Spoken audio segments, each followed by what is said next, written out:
before you hit the live button. Oh. Press the button. Y'all hear me?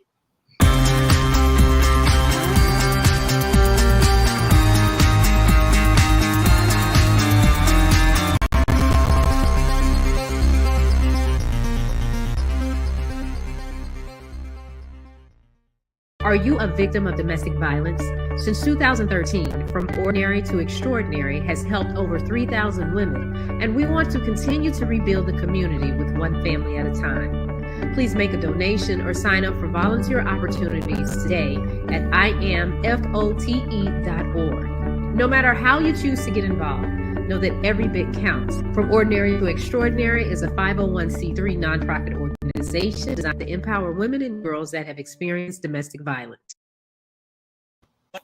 Michael Shawn and the Takeover legend, where the truth hurts, but also you laugh. Tap in. Tap in. Don't never stop if you want to be on top. Yeah. Low waist, fat, baby, tap in. Oh, I'm going to tap in for sure. Tap in. Tap in. Tap. You hear my voice? You see my face. You hear my voice? Now you see my face. Good morning, ladies and gentlemen. We've made it to another Monday. Today is December 5th. Am I correct? Yeah. Yes. 12-5. 12-5. We've made it. The Takeover Legends are here. Make sure you check in all the comments. I need a bunch of comments today. But we have to review on how the weekend was. Shout out to Ashley Newman. Ashley be on point. R.I.P. She be working Big out. Mama. She wake up early and she work out listening to it. She be working out. How do you know her schedule? That's what I want to know. See, how do you Mike, I pay attention. When females talk, Mike, sometimes you got to pay attention. And she mentioned it before. You know, yeah, I ain't say all the time. I ain't say every time, but certain things. I don't know. I might have to blow your spot up. I don't know what's going on. Ashley, what's going on? Good morning. Kathy's on point. Good morning. She's right on. I'm telling you. Let me tell you something, people. We actually started. The button got pressed at like 12 minutes after the hour. We were 12 minutes. I'm telling you. It's coming. I believe. I have a dream. I'm telling you, by the time our first show in 2023, we are going to be starting at the top of the hour. Central Standard Time would be 6 a.m. Eastern Standard Time would be 7 a.m. I promise. But you got to take it one day at a time. Wait, you know so what I'm saying? That's what we're going to be? We're going to be 6 a.m.? Yes. That's it right Coast, there. 7 a.m. Central? That's what's going to happen? I promise you it's coming. People think that the evolution doesn't happen overnight. It doesn't have nothing happen overnight. What do they say? Rome wasn't built. Wasn't built in a day. Was not built in a day. It took some time. And I promise you, when they were building it, they never started on time for the first 6 months. Like they started, and then next thing you know, boom, Rome is here. Rome will be here. Yeah, 2 years. 2 years. Yeah, took some time. It's been almost. Come on. Let's not commit to 2023 though. That's like coming off. No, let's commit to 2023. It's not even here. The first day off the holiday. The first day after the holiday. No. One moment at a time. Wait. The first day after the holiday, we're gonna have a long break, so everybody needs to be on time. Mo, how was your weekend? I will not be because I'll be out of the country, but it was good. Oh, wow. It was busy. Where you gonna be out the country? Well, Gabe's birthday is January 1st, New Year's Day, so he will be on a birthday cruise. Oh, with you? Until the 6th. But you're gonna be on a. You said he will be on a birthday cruise, like he going by himself, like he packed. He ain't that grown where like he packing his bags and got a passport. I'm like, Mom, I'll see you later. You be careful. Don't be out in the street. The day will come. New Zealand is back. He's Good back. morning, What up, USA? Jay Dillinger? Good morning to my favorite team. I don't know what that word is after New Zealand. I don't know. It's ha and what's good. That's that. But what's the NZ? Oh, that's the New Zealand. What's good, team? Okay, all right. Yeah, I like it. I like your little lingo swag. You got lingo swag. All right. So what was your weekend like there, Mo? Well, it was great. I went to of course, I'm happy because I finally got a Zeta Legacy and my aunt. Mission complete this weekend on Saturday, so it was great. We took a lot of pictures. I'll send y'all some. And from there, I had, of course, Masonic Ball, the Grand Lodge Ball this weekend. beautiful ball, beautiful people. I love seeing Black people just dress up, like people of color dress up to the nines, and it's okay, good time. And then I worked yesterday. To the nines. I like terminology, and I like I always want to know where dress up to the nines, where his origin came from. My grandmother used to say that. No, my mom, my mom said, but I always dress to the nines. I never knew what it meant, but you know. I like the origin of like Shawnee got some down south terminology that I'm like, what? What? Like, what was the one? From her granny too, you know. Yeah. You could tell this is from the granny. This ain't off the block on 2022. This has got some history. Her terminology got some history behind it. Like, oh my. Yes. So speaking of Shawnee and her terminology, how was your weekend there, girl? It was bittersweet because my baby turned 14. Oh. Yeah. Yeah.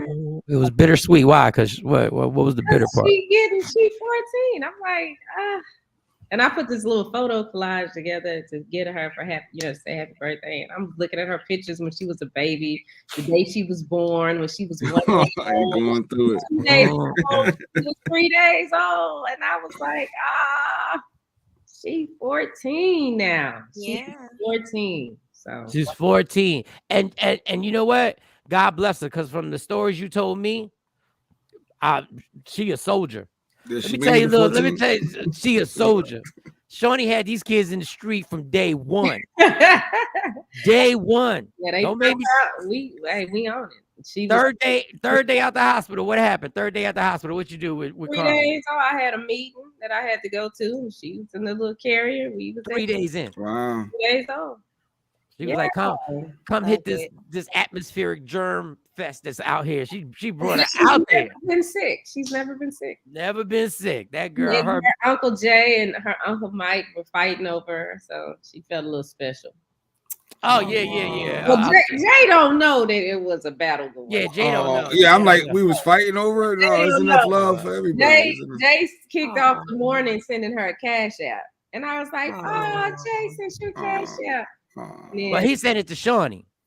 Well, yeah, because don't nobody, I sent a purse, I sent it direct, and I talked to him.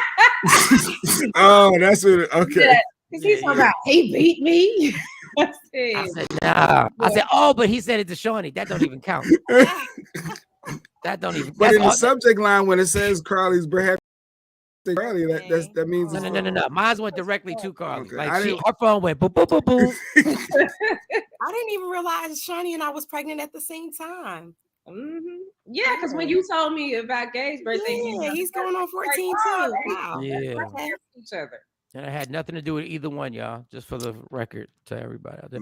But she baby dad. No, I was just like hey, that would be convenient. Then y'all could join up and take him to court. We're gonna give him niggas kids this weekend.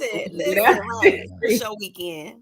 And the funny thing, he'd be the same baby father and still would. Never mind. I was gonna joke. I ain't gonna joke. Never mind. Never mind.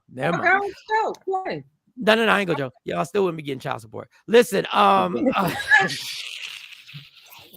well,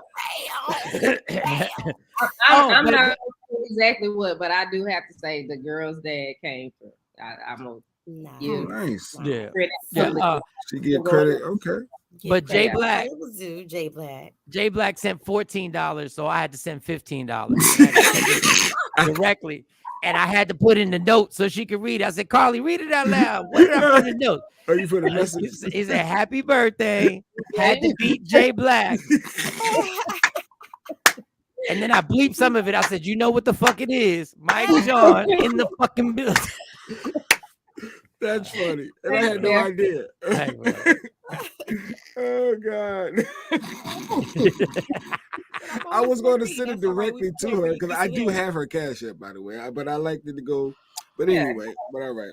No, I know your relationship ain't on it. All right. I get it. No, that's all good. Yeah, I wasn't there spending the night like you. Okay. Yeah, every once in a while when I can't get in touch with Shawnee, I just call Carly. Carly, where your mama at? No, I'm playing.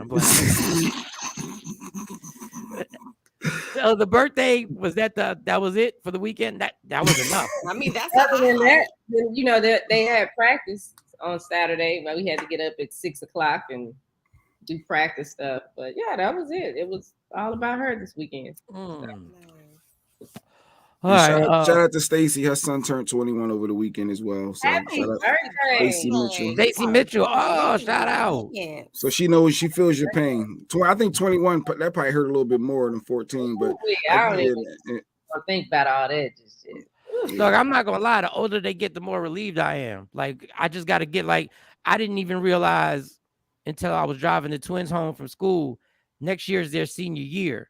I just need them out of high school. Like, honestly, I just need them, because these little hoes in high school are horrible. But I mean, the twins have had it pretty good, but I can't stand my kids being in high school. Like, I can't wait for them to just be like, phew, and go college on. gets no better if they decide to go away to college. I mean, it doesn't get any better, Mike. See, but I understand what goes on in college. Like, I can deal with that. Like, I can deal with, at that point, I already know. I said, all right, I already know what you know, just, you know, hope and pray. Just, you know, be like, all right, y'all got common sense.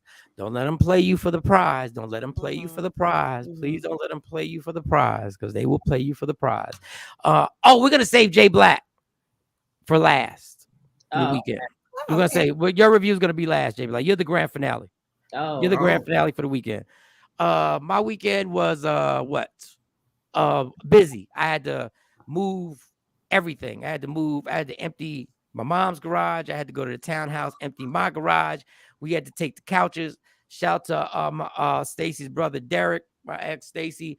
Derek was amazing. He does it for a living. I don't know how he took a small storage container and fit all the stuff that I had, like the living room and the dining room. I don't know how he did it. All I know is a small space, and he said, I got it. And I said, well, I believe, because I ain't got no money to get another storage space. So you're gonna have to make this happen. He placed this stuff, like, if you ever played Tetris, when the boxes come down, you gotta connect them. I was a bagger. I used to be a bagger. I know. That man connected. I sat there. All I did, I'm sore, because all I had, because, you know, when you start playing Tetris with furniture, that means you got to hold stuff and keep it like still as he connects and go like, all right, here we go. So we did all that. And so the townhouse is basically empty, but that's a whole nother story. So we did the whole thing and everything like that. So that was good. I was tired. I was busy. Sunday, what did I do Sunday? I didn't do anything Sunday. I did more stuff. I didn't watch the Eagle game. I listened to it on the radio like it was 1990. Like it was 1980.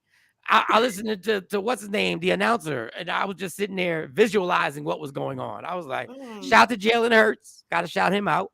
He won me money on the prop bet. Thank you very much. Didn't think you were going to do it, but he won me money on the prop bet. And for those who don't know, I hate the Eagles, but if you don't say they're the best team in football right now, you're being ridiculous. You're being ridiculous. But you can believe that they won't win the Super Bowl, but you can't say that they're not better than the Chiefs who lost. You can't say Jalen Hurts didn't look better than Dak Prescott. The MVP. Miami Dolphins lost. If you want to say San Francisco is as good, but you can't say they're better than the Eagles right now. They're 11. Now they lost their starting quarterback, which they're always going to lose their starting quarterback. That's why I told you, Jimmy Garoppolo never stays healthy for an entire season. Rarely does he stay, but the backup came in. Jimmy Garoppolo might have lost him and the other dude might have lost their jobs. Anyway, that's what I did on Sunday. Jay Black, how was your weekend?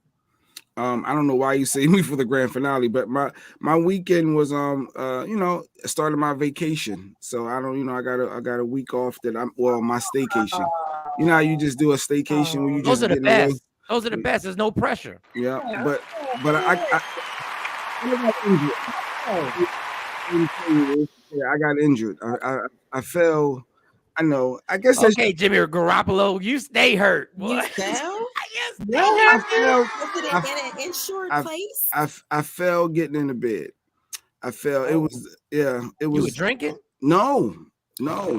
I stepped on the step stool, and the step stool shifted up, and then my shin fell down on the edge of it, and I've been banged up. All I know is it was the loudest sound, and I try not to wake Lady Q up, but you know, I try not to make no noise and scream. And she said, "What's going on?" I was like, "Yeah, you was gonna scream." No, that shin, you banging your shin.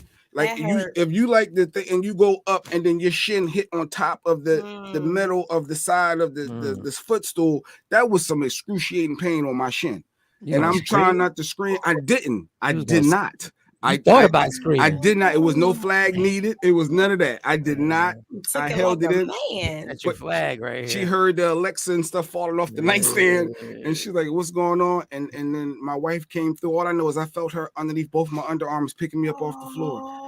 I felt like Music Soul Child video. Don't change. You like when you get old. God. I didn't need to tell her thank you to that degree. Wait. She picked you up off the ground. Well, how can you? She's protecting. She's your protector now. Dog. All I know is I felt her under both my underarms picking me up. I'm like, what is going on? It was like 4:30 in the morning. It was like, what? Boom. Yeah, it was bad. Hurt. Oh, you must have one of them high beds. You got a high bed if you gotta do that.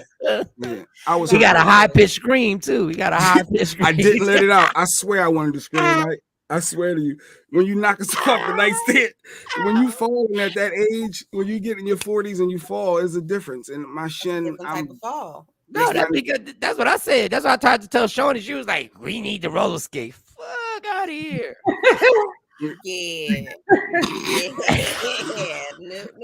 No. From this point on, it's all no fall activities involved. No.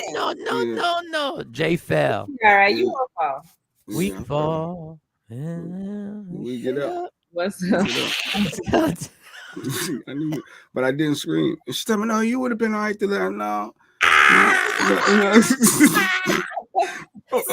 Shit. You could have left out. You could have let out a shit. No, he couldn't have, because she would have brought that up during the argument. That's why you were screaming, bitch. I'm being honest. I'm being see Tashawn, I should have known. I can't even be vulnerable with us today. Yes, I was a vulnerable moment because I felt like, wow, she held me there. I didn't expect, because I don't know, everybody might have wouldn't have got up, whoever was on the other side of the bed. They might have been like, "You all right? You all right? You good?" I don't know. So, but she helped me. But with the both arms under the, like, because she knew, I was a whoa. But don't be part of my. You couldn't be part of my family because it's a ritual that if somebody falls in front of us, everybody laughs first. Like everybody laughs first. And my family would be like, "Are you all right?" And then when you say, "Yeah, I'm good," then we laugh. No. We giggling while we say you all right. We like, yo, you all right? Yo, you trying to die today? What's wrong with you? What were you thinking? What was you thinking? Stepping up the step without turning on a. You should have at least brought your cell phone and put the little cell phone light up. You might want to put some lights on the side of that, like some. Every step lights up, like every time you step on it, pling, pling. Yo, falling is not a game when you hit a certain age. Falling is not a game. Nope. Well, I'm glad you're all right. This is the second vicious fall this man is taking. We can't talk on the other fall. He was doing some stuff around the house and he climbed a ladder by himself and it didn't work out. The ladder leg broke. The ladder leg fell. Broke off. Wouldn't this be the third? Because then you fall. Damn, Alicia Keys. When I was spraying. I keep on falling. It was a fly, and I was spraying the fly, and it got on the floor, and I went to step on it when it fell. At a different I did a split. Fell. Didn't you fall at that's what kicked it off. I don't remember. But this is all legit stuff. Listen, every time I fell, I was drunk. That's all I'm saying. Every time I fell, I was drunk. I had a more valid excuse. I had a valid reason. My balance was off the door. Like there was no way. Oh God. Deshaun got mad jokes. Life alert. Where's your life alert? Life alert necklace. Are you tripping? I want one of those. Like for real. So disrespectful. Life alert. But good morning, all. We're gonna go back to Jay's weekend. No, I'll bring that up later. I'll bring it up with something I realize I didn't care about that the rest of the world cares about. So Jay Black, the reason why I put you last, because we got to get through this story. Oh, here y'all go saying, well, okay, saying that's nice. The well, nah, Alicia Keys, J Blacks need to climb no more. So sorry. Afro Queen. I'm What? sorry. You I'm glad taking you're okay, shots? J Black. Let me stop laughing at Afro Queen, you trying to blow J Black's spot out? What are we doing? We thought you were friends with Jay. Yeah, right. I thought he was your favorite square, actually. I thought y'all was connected. Yeah, I thought that upper right square was all you. If this was Hollywood Squares, you'd always go to him. So we went with Jay Black last because our story maybe I'm going to use a mode terminology. She didn't create it, but she uses it here on the show. We don't. I think this could be a trigger for Jay. So I wanted to get this out the way. I wanted to get this so we can have fun and talk about the other stuff. So there's a story about a man who had to go to jail, but he did nothing wrong. It was all over child support. But we're going to let you watch this video. This is a painful time for Clifford Hall. He is going to jail, even though he didn't do anything wrong. I just don't see how this is helping anyone. Hall's child support payments for the care of his 12-year-old son were supposed to be garnished from his wages. His paycheck stub indicated the payments were in fact withheld, but for several months his employer, due to a clerical error, did not send those payments to the court, and now Hall is being punished. It's a horrible feeling, makes me sick to my stomach, but I have to do it. When Hall found out about the missing payments, he paid a lump sum to catch up, but even that will not keep him from behind bars. Texas had a law on the books that would prevent deadbeat parents from going to jail if they paid up right before their court date. But last year, the legislature repealed that law. In order to give judges some discretion to punish repeat offenders. It was a good idea. It sounded like a great idea. However, it doesn't work in all circumstances. There are situations such as Mr. Hall's case in which someone is shown in arrears, and it's really not their fault. It's an employer error or some other type of clerical error. Even though I won Father of the Year Award for 2014, award through Committed Fathers Alliance, I'm going to jail for doing everything in my power to raise my son. This could happen to anyone. So Hall heads to jail for 6 months, will likely lose his job, and won't be able to make any child support payments while locked up. When asked what he told his son Drayden about all this, I'm gonna tell y'all, you want to win the governorship or you want to win the mayor of your township in certain cities, run on a platform that you're going to reform child support and child support court, both for people who aren't receiving their child support and for people who are being done dirty on how they're being taken. Like this absolutely makes no sense, and we don't know if the judge was white or black because it could have been either one. So we can't call this whatever until we find out. But this is embarrassing. But he said when he was saying when his son asked him what he's gonna do, his answer to his son was, "Dad is just gonna fix it." But this is remarkable that you really want to put this man. You're so gun ho that you want to put this man in jail. Like you could literally give him probation if you want. He don't even deserve that. He deserves nothing. But I wonder what the actual law states. Like, does it not give? Because I couldn't understand what she was really trying to articulate. Does it state that the judge doesn't have the flexibility due to the way that the law is written to be able to say, okay, in this circumstance, this law does not apply, so I'm not going to sentence you? Because a lot of most laws have sentencing guidelines and things like that. So I'm wondering if the way that the law itself was restructured, because they said that they reversed it or something or another. I wonder if there's some type of guideline. He had a public defender. I bet you he had a public defender. There's no way. I'm with Stacy. I'm with the lady up there was the attorney, but it's the it's probably a public defender attorney.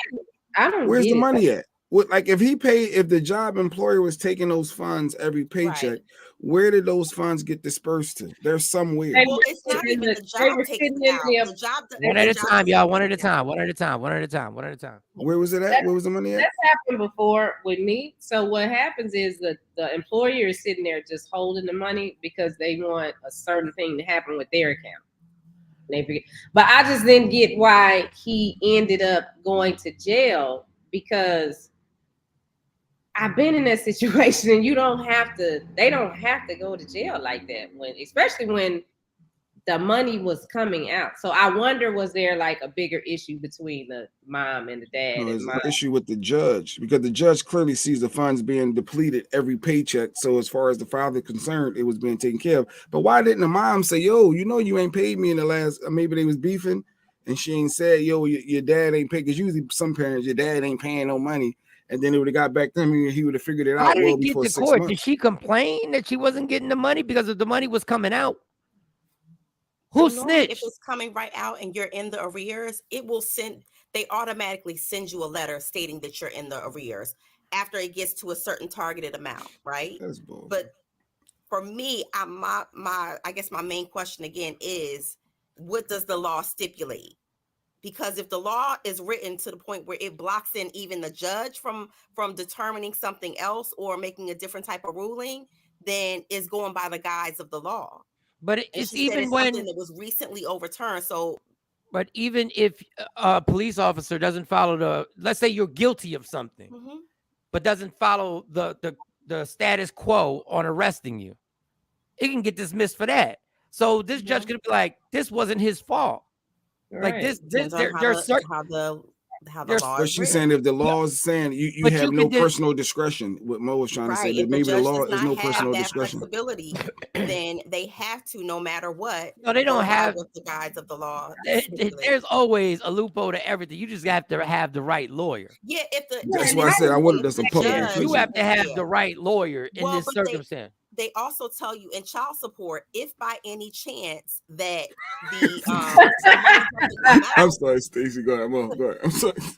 If by chance, they tell you at child support, if by chance the money doesn't come out and you begin to get in arrears, that is your position, your job, you still have to make the payment.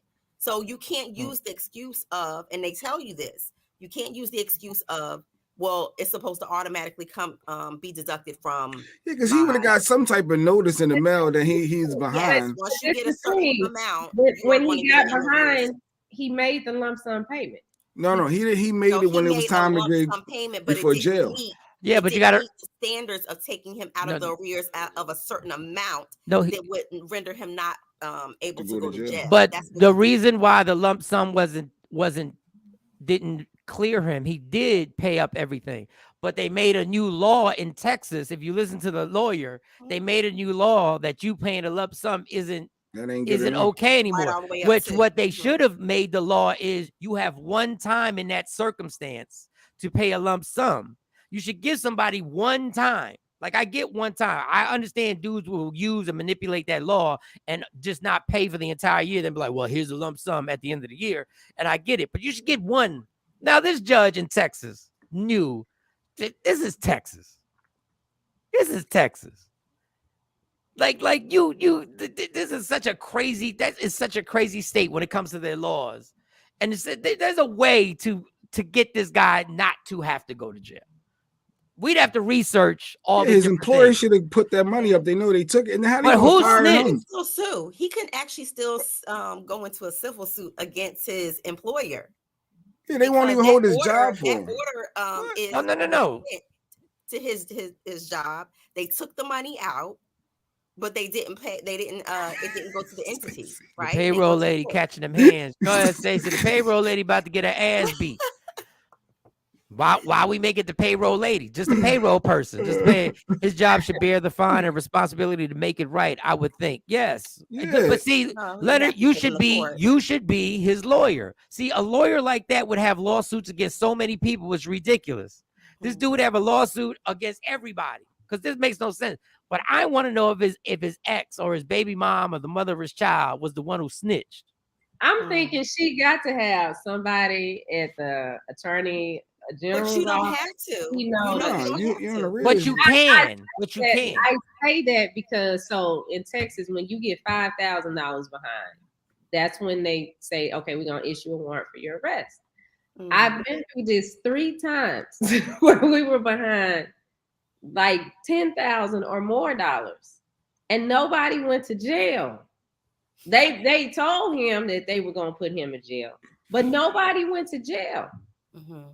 I think because they changed the law. They and I wasn't calling saying, oh, I ain't got my, you know, I wasn't doing that. When we went to court, I wasn't saying, oh yeah, he ain't paid. You know, a couple times I was like, oh no, he sent me this money, you know, to get it erased. So that's why it's like, I'm like, why would he end up in jail? But and this he is how doesn't screwed up. automatically come out of his check though, Shawnee?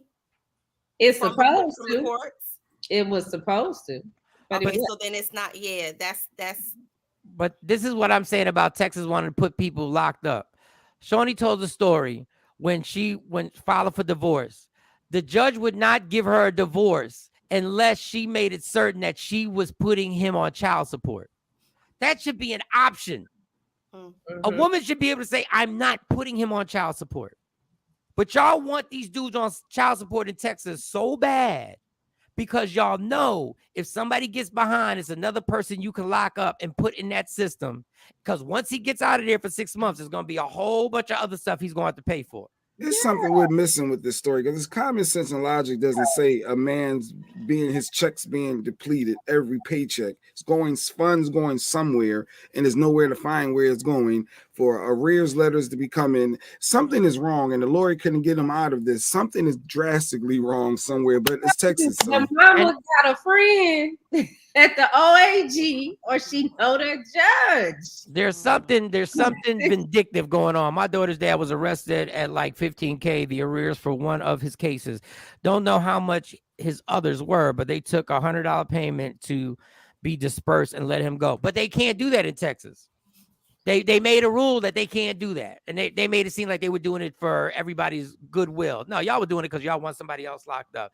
And it doesn't make any sense, but there's something else that we're missing in this story. There's something else. There's a beef between somebody because I know somebody had to snitch and say, I'm not getting the money. It's up to the judge. My twin's dad is behind $10,000. They gave him every opportunity to pay something before they ordered him to jail.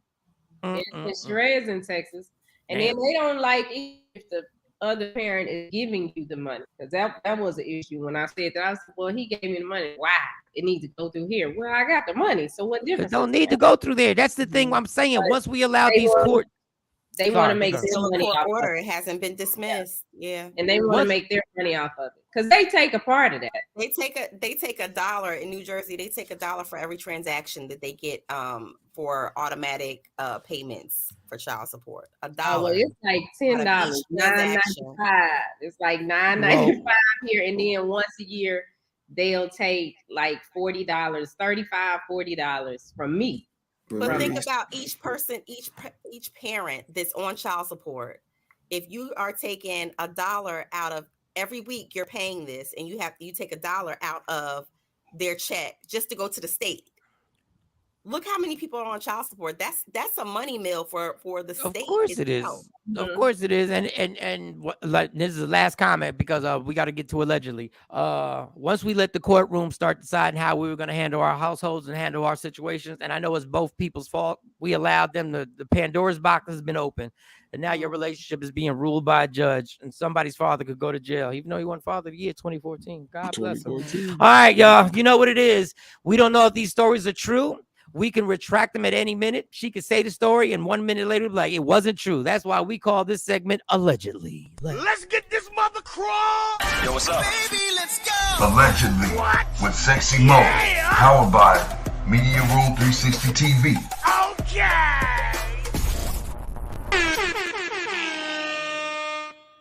Hey. It is a makeup to break up to where's my damn money type of Monday, Michael Shawn. So I'm excited because I follow them on social media. My sources tell me that Tay Diggs and April, aka Amarion's baby mama, aka almost his bandmate side piece, they're engaged. Who's engaged with who? Wait, who? Oh, okay. Tay Diggs and April, who is Tay Diggs, Omarion's baby mother. the one that Tay Diggs is with, that's been Amarion's baby mom. Yeah, that's the April chick. And yes. And was dating Fizz. I thought she had a baby by Fizz too. She had a baby by Yeah, she does. Fizz. Wait, now does she? she would Tay No, Diggs. both of her kids are from Omarion. Oh, She's just so dating Fizz. so she engaged him. Now Tay Diggs is the one who did the TikTok video where he dressed up as the girl. All feminine, yeah, that's him. Yeah, he was smacking his butt. He just did another one. I'm like, the kid like they just happy. Stop talking trash. They just happy. First of all, we not posting that. Like we do some silly like that, which but we not posting. But Well, God bless him. God bless him. They dance together. They do these little fun dances together on their TikTok. Cute. But he seems very happy. Yeah, he does seem happy. He's been with her. He seems like super, super happy and just like in the moment. She reminds me of Russell Simmons' wife when she was young. Mora. Why? Yeah, she reminds me. me. Why? No, her features. Okay. She reminds me of the young, Kimura back in the day. But he's giddy. So God bless him. He's happy. Yeah, he he's got happy, the big right? smile, like. Yeah, and the funny thing is the whole Omarion / Fizz beef or whatever. He's never spoken on it. It doesn't bother him. He's like, look, y'all little kids can play. Y'all can do all of that. I got this. And so he's getting. How young is she? How much younger is she than him? Because who's 35? She's 35. Oh, I'm not. I was like, Tay Diggs ain't no 35. No. He's 35. Tay Diggs is 51. That's what I thought. Yeah. I ain't mad at him. He's living it up. I ain't mad at him. April Jones is Shawnee's right. December 15th is her birthday. Should be 36. Should be 36. Okay. Yeah. Okay, that ain't bad. But April, she been dating all these celebrities or people in the industry, so I don't know if what's her intentions were pure. I don't know. Marion Fizz. I mean, I guess we got to be very much in love. And they have been out in the open for at least a year. That's at least nice. a year together. So yeah, they do some funny videos. They have fun. Big shout out to them. They seem to have met their match, and I wish them the best. We continue to follow because I love their TikTok. Where did Mike go? Allegedly. Where did Mike disappear to? But keep going. Just go ahead. There you go. There he is. So I say makeups to breakups and babies because, I've been following this story. I love some Wendy. She lives rent free still in my head. And so my sources tell me, of course, that her ex-husband, Kevin Hunter, house is being foreclosed on, and he's trying to press on Wendy's neck for the alimony. Even though she's come out through these monetary situations in court with her money being frozen and stuff, he's really trying to press the judge to, hey, I need my money. So this is causing a huge issue. And my thing is, what happened to all of the money that you better sell that ring that you brought while you was with her? That you gave to the girl. I mean, what do he want from Wendy? What does he want Wendy to do? He want what he's old. What the judge told him he's old. Well, I don't know if you said this already, but I have a source that told me that the reason why he's not going to get this money is because he signed a deal that if she ever were to lose her job, she didn't have to pay. Mm-hmm. This was all based on him making the money because he had something to do with her getting that TV show. Yes. Oh, so if she as didn't long have as she was working, he got his true. money. But now that she's not, now his lawyers are going to say, but she caused that to happen. So this is going to be crazy. And what's her income potential? Nah, we need to figure this out. I need my bread. So I'm going to be watching this closely. It just goes back to the point I was making early on that he is about the dollar. I think that he's always been about the dollar with her, and now that the money is clank, he's showing his true colors. I mean, it is. Listen, man, I want to take the guys. Yeah, allegedly. I guess Mike allegedly want to take the guy's side, but he can't in this moment. But I don't see why he can't, because if the court said you owe X amount of dollars, if it was the other way around, y'all be like, "Come on, ladies!" It'll be a whole rally and chant. I always say, in fairness, I always say that it depends on what your alimony and your child support is always based on what you make, your income, not what you got in the bank, what your net worth is. It's what you make monthly. If that changes, why are you still being held to the guns if you're not making $1 million, $3 million a year, or whatever the case may be? Why do I still have to pay you like I'm still earning that? That's not how it works. And I think we get it very confused, and especially with celebrities. We look at them and say, "Oh, but your net worth." When I Googled you, it said you worth $5 million. You may be at a negative 14 in your bank. Well, just keep that same energy. I just want y'all to keep that same energy when the gender roles are reversed. That's why I said that when you popped out. If it was the other way around, they'd be going crazy. I am equal on this one, Mike. I'm equal on this one. If as a man you are no longer making that type of money, and we have to go back to court, I can't get mad and say, well, but it say your net worth is you Googled that 5 million, but you ain't made a movie in 10 years. I'm just gonna say this, before the computer gods get at me again. I want to be on his side, but the problem is you had your side chick living around the corner, and you got her a house off of her money. Yes. So sometimes I always say this: the universe doesn't let that stuff lie. Like the universe I don't call it karma. Karma's some corny ass thing that everybody made. It is when you choose a path of behavior, it will come back. You will get afforded everything that comes with that path.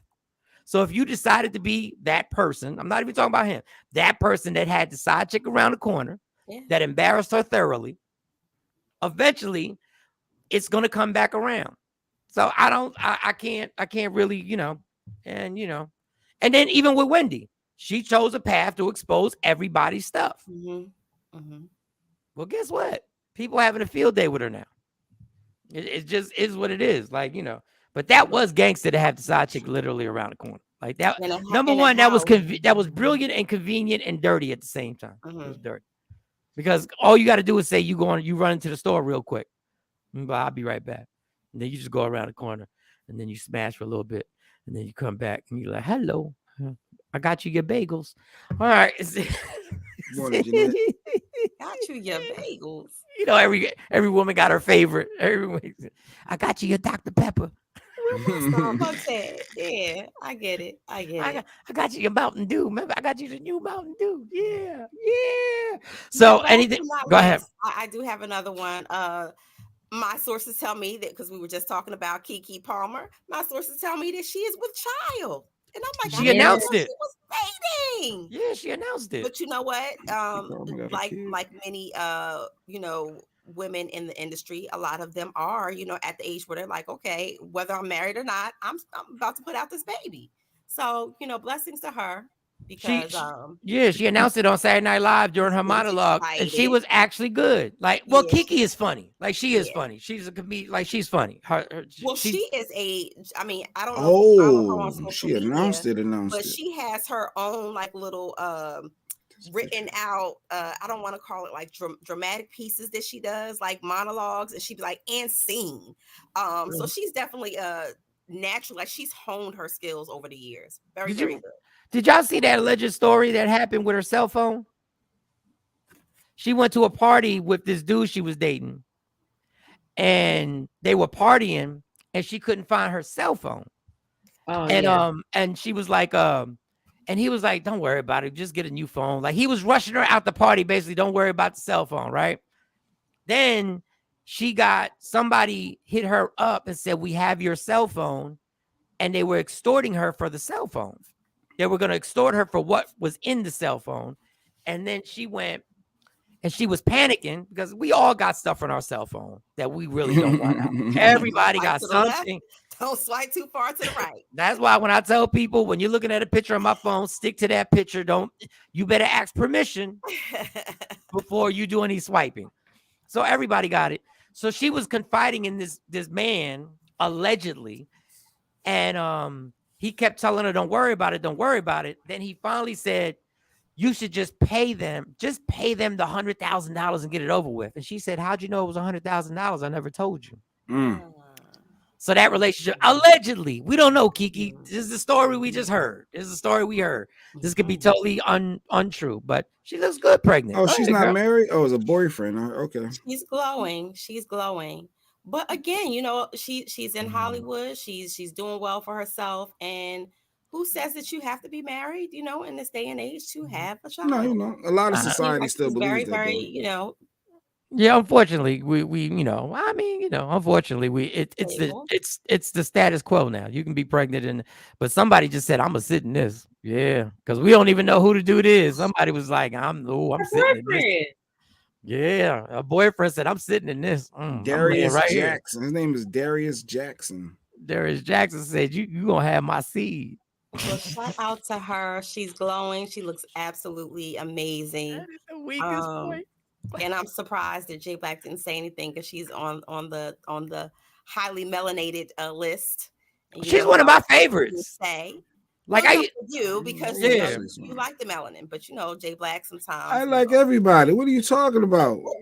Since when?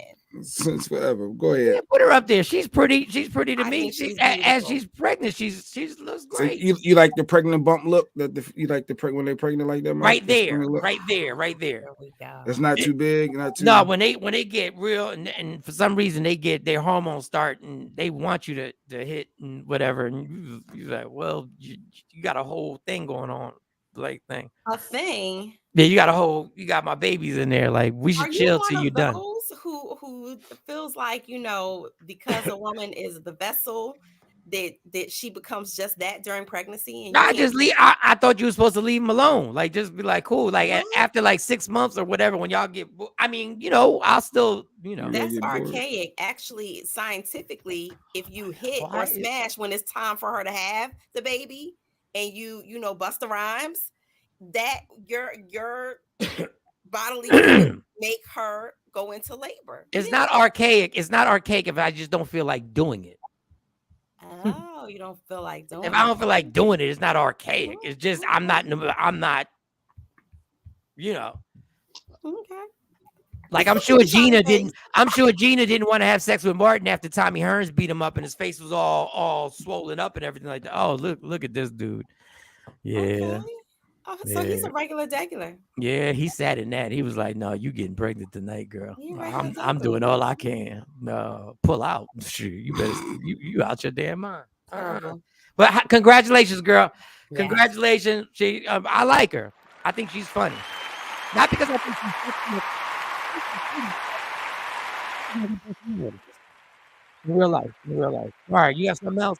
Good morning, Diane. That's it. You put me on a minimum. No, you gotta. Okay. You got one more. You got one more. Okay, so I didn't want to bring this up because you know I love my HBCUs, but right now they doing my man Deion dirty. Yeah, they are. Or Go ahead. Yeah, Deion got some comments. Yeah, Deion joined the white people, and then he had a press conference. What are we talking about? Who, for those that don't know, Deion who? Deion Sanders. Deion Sanders. Of course, they've been dragging him in social media. People have been creating all kinds of funny TikToks, and they're trying to figure out whether he's a sellout. And did he sell out Jackson State to move on, of course, to Colorado? And bam, and video. Made a tremendous impact to the HBCUs. I guess how difficult was the decision to leave what you started there? Tremendous. Because it wasn't about the X's and O's or the wins and losses. It was about those kids. It was about looking at the faces of those kids, knowing that I'm being ready. God is getting ready to elevate me. I'm sorry. God is getting ready to elevate me. Usually a coach is terminated or elevated. Thank God I'm elevated. But still, the journey is not complete. Some of the things that we accomplished there about bringing understanding and notoriety to certain falsities or non-committal things that are done in Power Fives, maybe God is using me to be the catalyst to make you think and to make you just fathom another way to make us feel unthreatened when someone of the other ethnicity is approaching, to just make us feel good about today. Maybe God is really using me to open doors at this level. The thing that alarms me the most is just because I'm leaving Jackson, they think that I'm leaving African Americans. I don't know if you noticed or not, but I'm black. I can never leave who I am and what I am and how I am and how I go about being that. So it is still my task to look in that locker room and see 65 to 70% of African American men trying to help them get to the next level, as well as all the others. My calling is for young men, young women, and people of all walks of life, all social climates, and all ethnicities. That's my calling. My calling is not built on a location. It's built on a destination. Now that was good. You're supposed to clap for that. Darn it, that was good. You give me some of my good stuff. We just... Yeah. Yeah. You know, when you mention God over and over again in your journey, can you mention the 25 million too? Can you mention the 25 million? Like, you can't keep calling God, this is God's destination. You wouldn't have followed God's destination if they offered you $1 million. You wouldn't have followed God's journey if they paid you the same amount of money that Jackson State was paying you. You wouldn't have followed that journey. There was 25, and that's why I can't tell somebody, oh, 5 years, $29.5 million. I can't tell somebody to turn down that type of money because I'd do 30 minutes for Donald Trump if he offered me. You offer you the right amount. But I'm not the one doing this moral journey at Jackson State, having everybody believe that HBCUs, I'm here for you, and we're going to change the dynamic of this. So stop it with the God tribute. Like stop. You did this because you wanted to be a head coach in a school that literally is a power school, even though they suck. But they're part of that Nick Saban, Alabama, Georgia, and stuff like that. So you get a higher profile job for $25 million. He said, Don Pay said he was going to go if another college offered him big money, go back to that 60 Minutes interview. Okay, but then how about he go back to that 60 Minutes interview? How about he bring that up when he's bringing God up? How about he tell us, I told y'all I was going to go to a bigger, if somebody paid me more, I was going to go. But I don't think that that's the sole reason behind this. I think that there is some sincerity to some of the things that he said. I didn't say that that's any of us. If you tell me that you're going to pay me, I'm going to say Michael Shawn and the Takeover Legends, I love y'all dearly. But guess what? They offered me $1 million across the street. Yeah. And guess what? Yeah, but it ain't got nothing to do with God. But again, for me, I might say as a personal growth, yeah, the money is great, but as a personal growth, if I'm getting offered something that's going to elevate me, why would I not take it? Because you already got this. This is my thing. You made it seem like this was your journey to save HBCUs. But I'm going to make HBCUs better. I'm going to do this. I'm going to do that. I got this commitment to y'all. You know what? In fact, he did. He was very committed while he was there, and in teaching them and bringing more awareness to HBCUs. How was he committed to that top draft pick, Mo, that he just got there and told his mom, I'm going to take care of him over these next 4 years, and now he's going. Oh no, he's going to be. He's going to be this player. He's going to be good. He's going to take them. What he was not going to be good. No, he told him the grass ain't greener. He told them don't stay, don't jump the port, don't jump ship. The grass ain't green on the other side, but yet his grass is greener. He out. No, but he told what? The boy. He's taking the boy with him. He told him when he met the football team yesterday. He said he's taking some of the players, but he told some of them. He told him. He told him that first round draft pick. What's his name? Trevor. Travis. But this is even worse. This is even worse. So they gonna leave them high and dry. You're going to take their best players. You're going to take their best players with you. So now, and the coaches and the key coaches he's taking with him. He said. Now there was a guy. Pay the staff. They wouldn't pay the staff who wanted. It's about opportunity. It's about opportunity. It's about white opportunity. I honestly believe that. Good morning, Patrice. But I think God that he allowed did both. it to I make think it that he was possible. able Good to do morning. both. He was able to really highlight and show what an HBCU team could do with the right mechanisms in place. I think that he really did that while he was at Jackson State. Is the capping that people are, is the God's comments of brain saying God told me this, and the capping, I'm going to do this, and I'm committed to this. He used it as a stepping. They just want him to be honest, Mo. Just say, hey, I did this so I can get my foot in this door. I've been trying to get these doors. These white folk weren't going to hire me before, but these black HBUs, y'all gave me a chance. I'm going to use this to catalyst my career to get where I want to go, which is the NFL. Just be honest. Let me say the most ignorant thing I saw was a FS1, a Fox analyst say.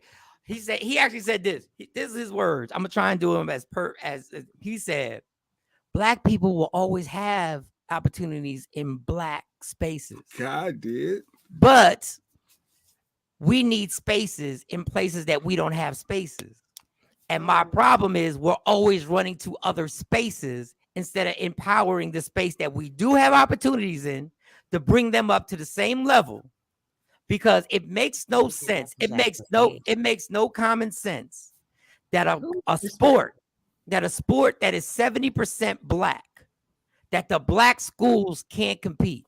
That is like Harlem having the best hockey team in the country. White people would be like, why are all these white kids going to that black school to play a white sport?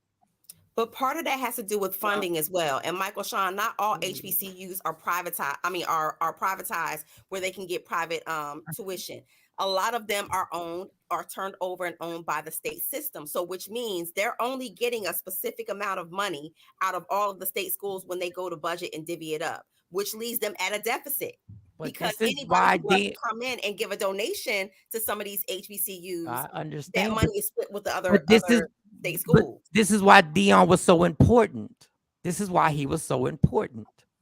Because I think that he did a great job while he was there. And then he left. What he could do. And he still had 2 more years on his deal, Mo, in his contract. He said 2 more years. His contract was only 3 Nope. years. I think Deion, I'll be got honest, 2 more.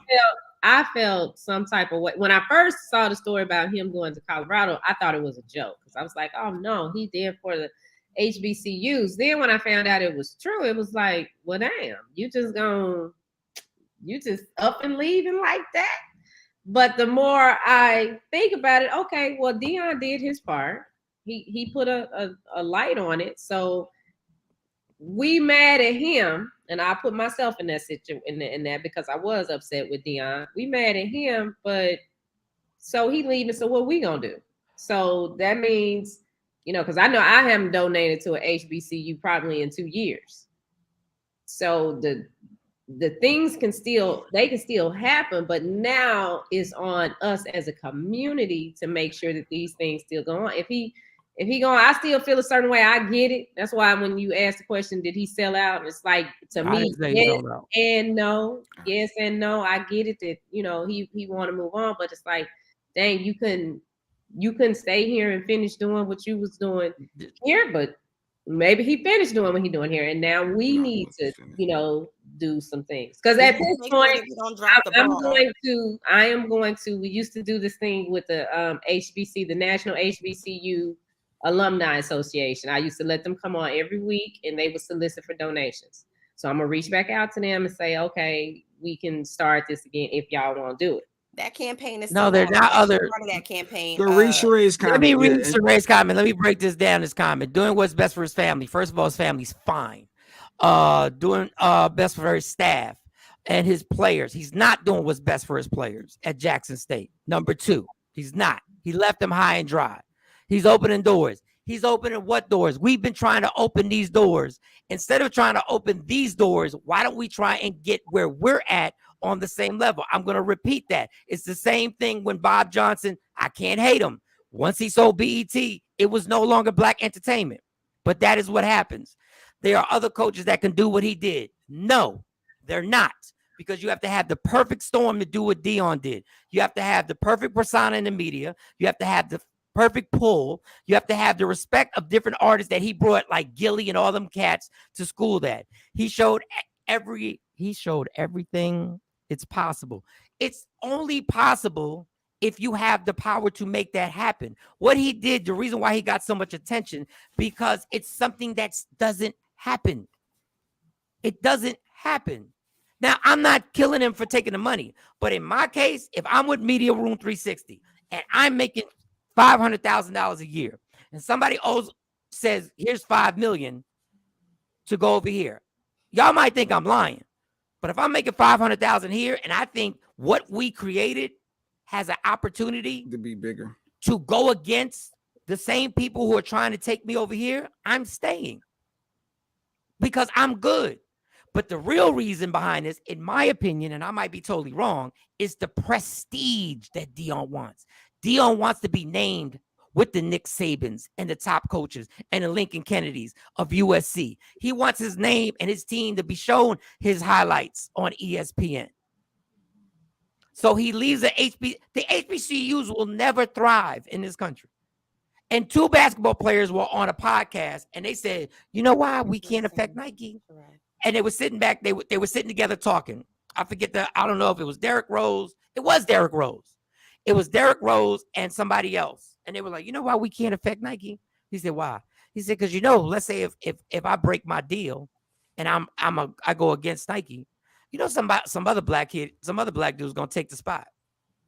He said, so we can't affect them. We can't affect the change. God told him to give $5 million. God should tell him to give him that money that HBCUs don't, because he was making $300,000 at Jackson State, and he said it ain't about the bag, ain't about the money. I got money. I've been rich.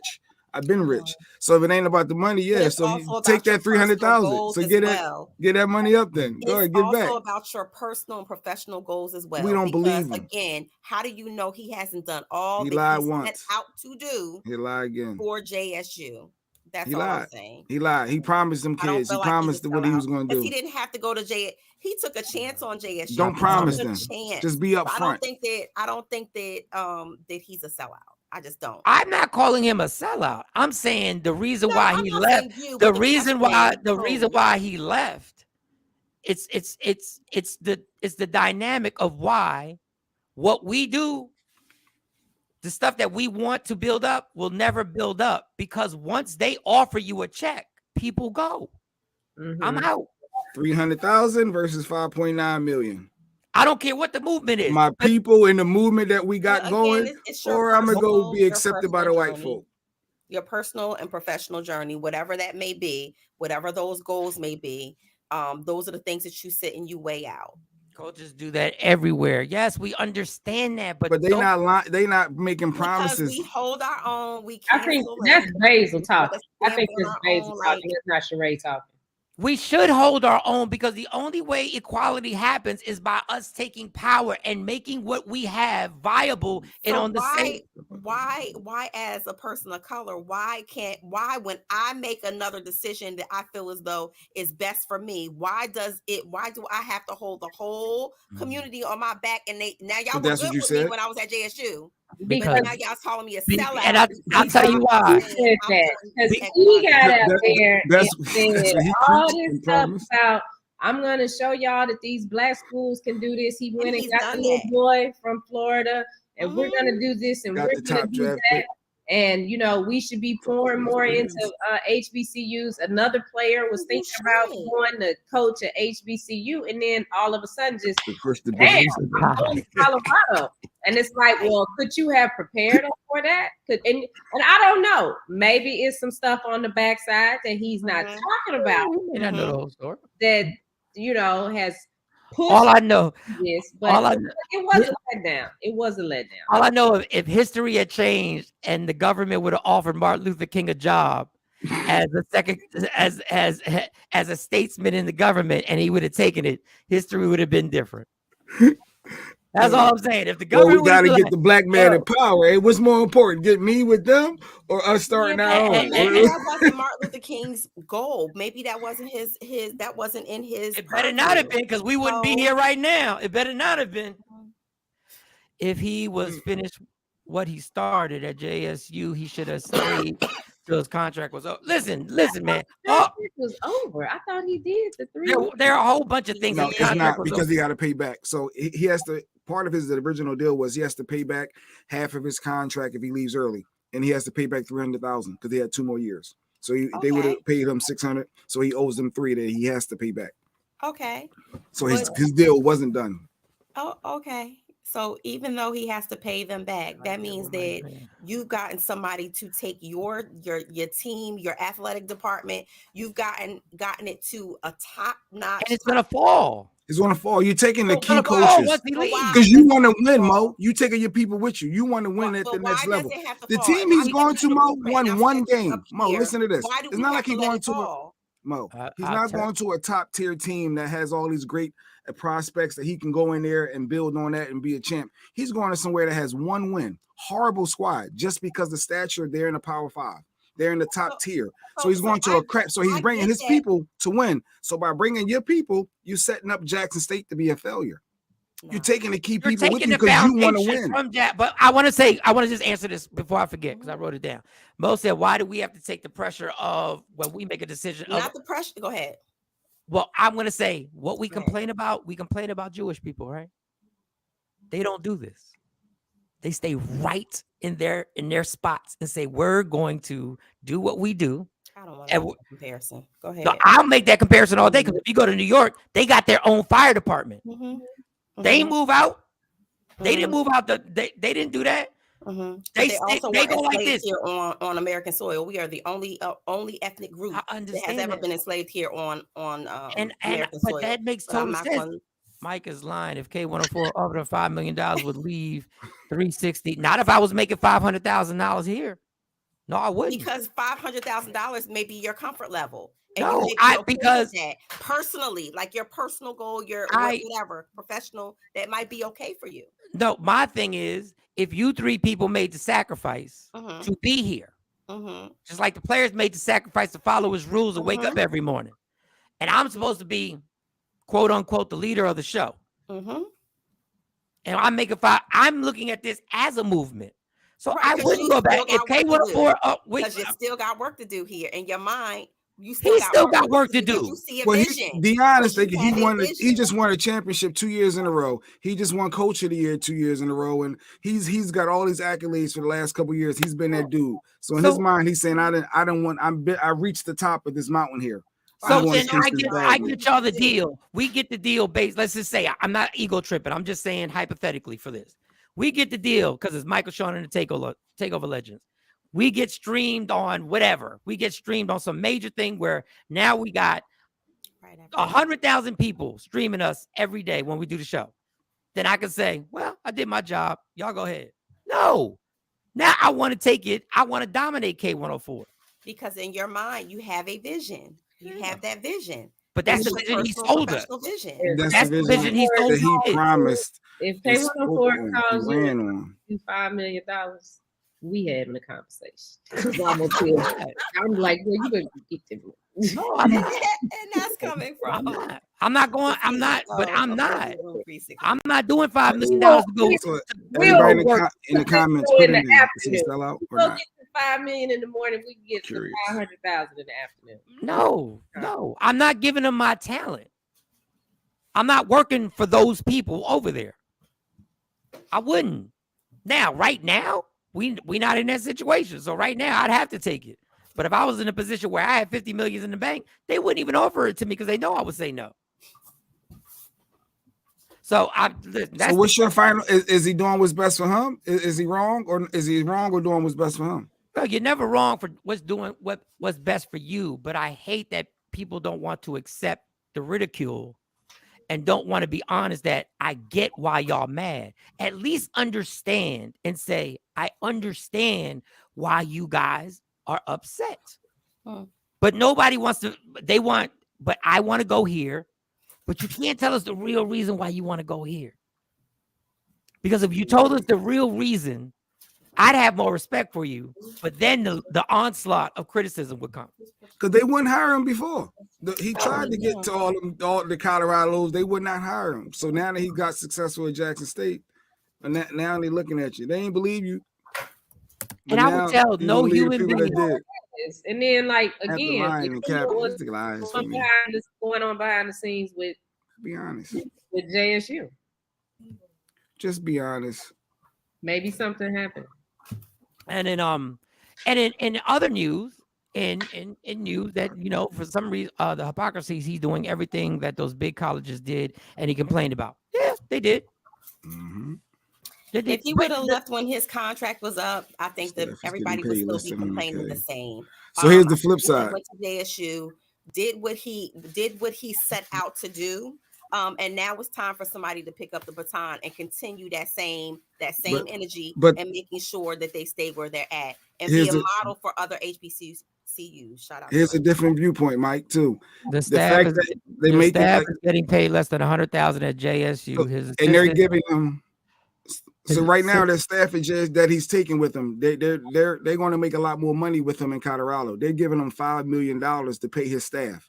Whereas though he can break that, all right, this coach, you're going to get this, you're going. So his team that's coming with him is going to make more. So is it building more generational wealth by taking them people and leaving your black folks at Jackson State University? It's not leaving them. Is that a good thing though? You're giving these people more. Bottom line is, he is leaving them. So just say it. I am leaving. But they're gonna make more money. So is it but they're better gonna for make those? more money. So,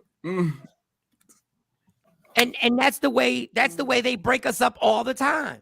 They give us more money and they say, come over here. And then if it fall apart over there, then we want to try to. They know what they're doing. And then you just exactly what if they do the same technique, they've done the same technique with the black family. We'll give you a welfare check. You just can't have a man in the house. Well, you gotta go.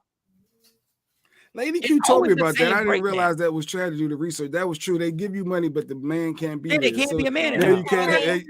That was true. Yeah, I looked into that. That was true. They used to come check your house. Remember Claudine? Claudine said, "Hide the toaster." I didn't think that was real. No, I didn't think that was true.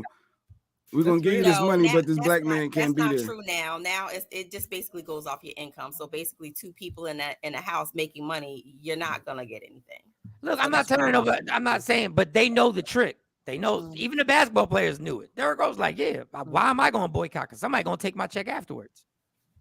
Man, he gonna be like, hey, they gonna get another person to take it. I left my wife because my side chick makes $5 more an hour. Good morning, Richard. Why would you leave? Oh, you left? Oh, because my side chick makes $5 more. Hey, that's real. She made more money. He was out. If the vagina is on the same level, I mean, win-win. Like she makes $5 more. You gotta evaluate everything. Leaving for the money is the definition of a sellout, though. Afro Queen is right.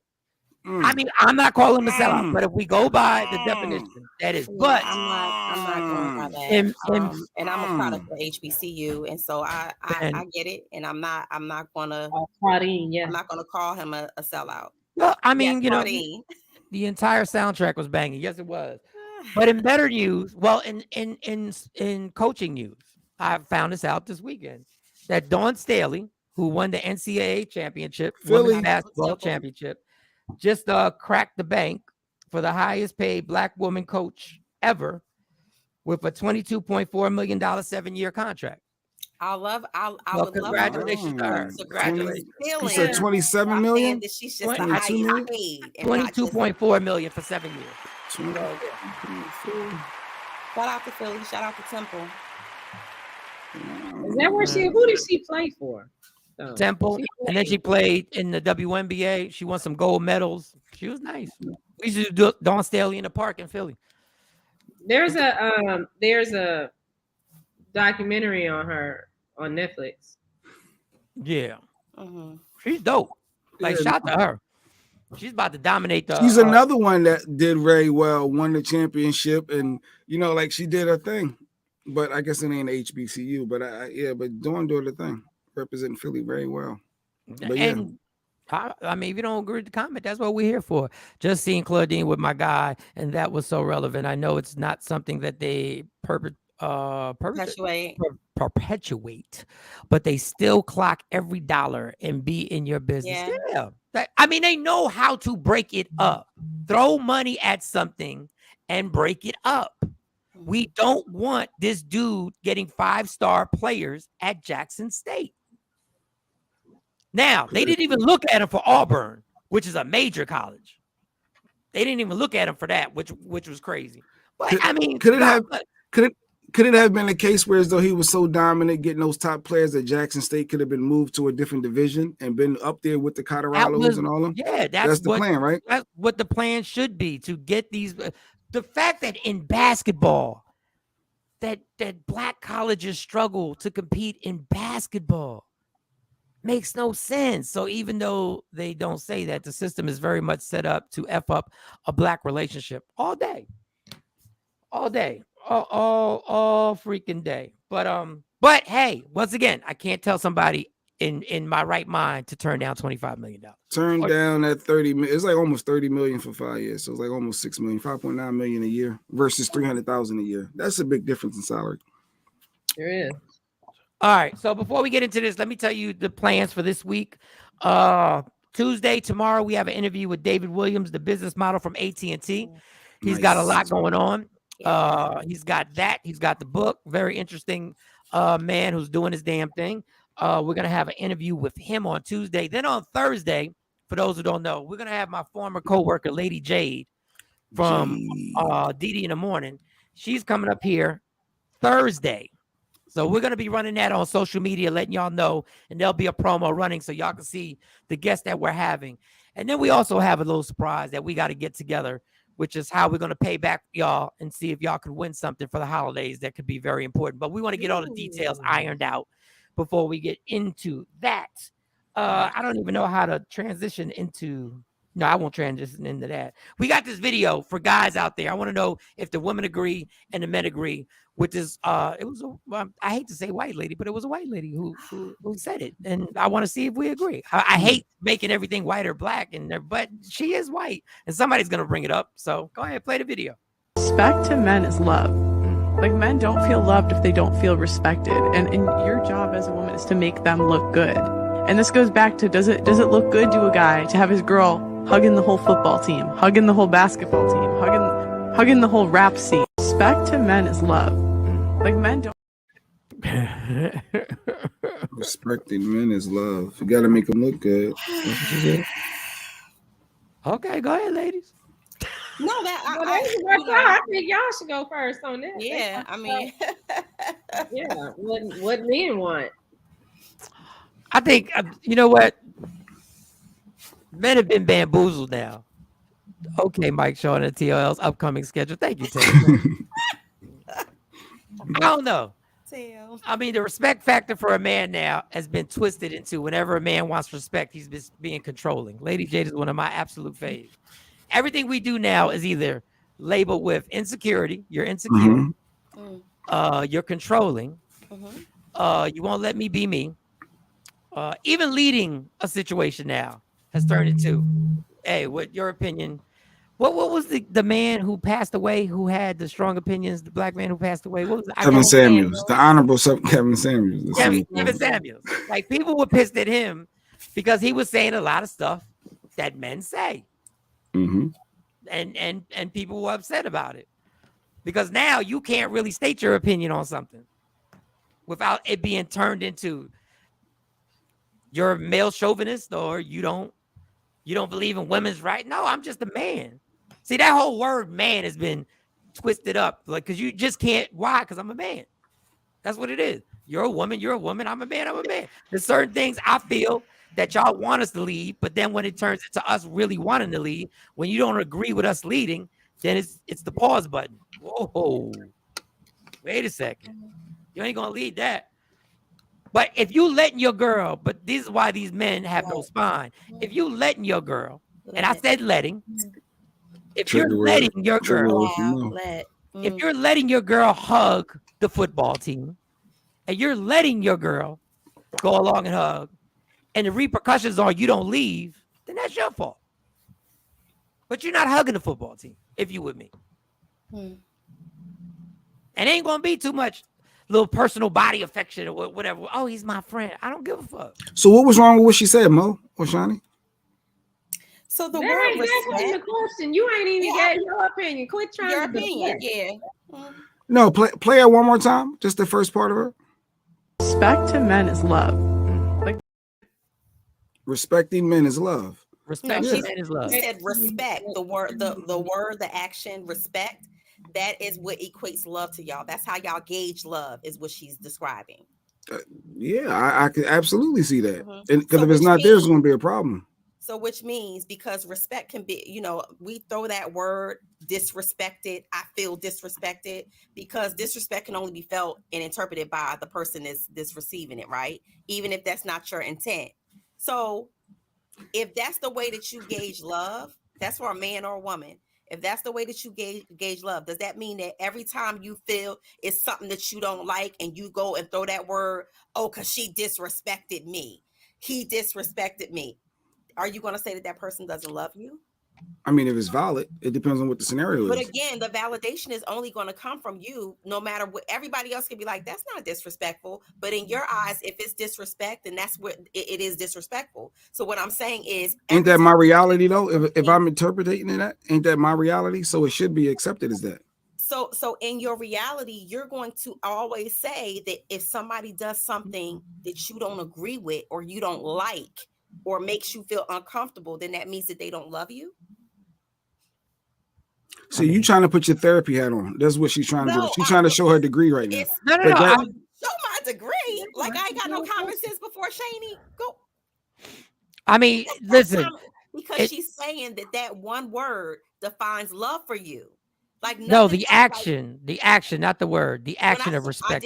I said word and action earlier. And yeah, it does, but we're not going to use it. See, when you say every time you disagree with something, now you're making me seem like a child. Because we abuse the word respect and disrespect, right? Because it's something that can only be determined by the person who's receiving it, right? So if we're constantly saying, and I know people who do it all the time, yeah, because you disrespected me. Well, how did the person disrespect you? Well, if I bring up what it was and I say this, that dialogue. This is what happened. That's just disrespect. So if you're saying that you're measuring, just be honest. You don't want to respect the man, Mo. You don't like the clip because you don't want to respect men. Let's just be honest. No, I think that all individuals need to be respected. Well, it has Shani nothing more to so. do with gender. I think that all people need to be What you respected. said under your breath? Now I'm saying to Shani more so. Y'all just don't want to respect the man to that degree because it feel like you're being less of a woman. You're not the strong black woman. You're not empowered. It's the sign of weakness. I don't need this. Like you have this certain mentality that's it's just foul. In the reality, that's true. That's just being honest. If you just be honest with yourself. So what it is over here is that I'm a single woman, okay, and I run all of it.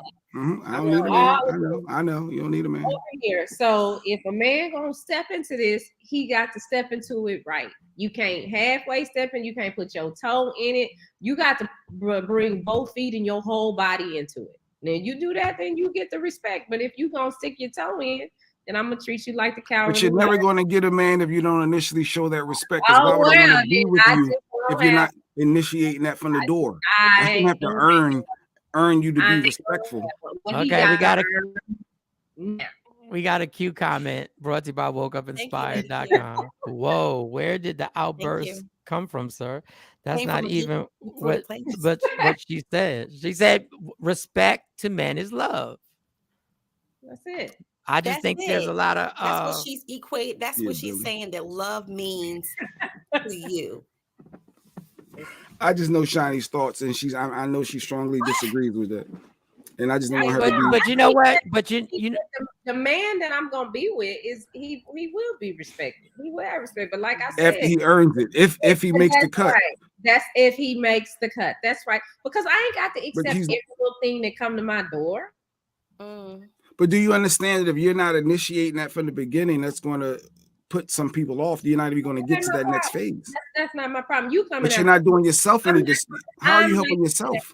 I'm helping myself because I have peace. The service to yourself. My house, I have peace, and I don't have to deal with the extra.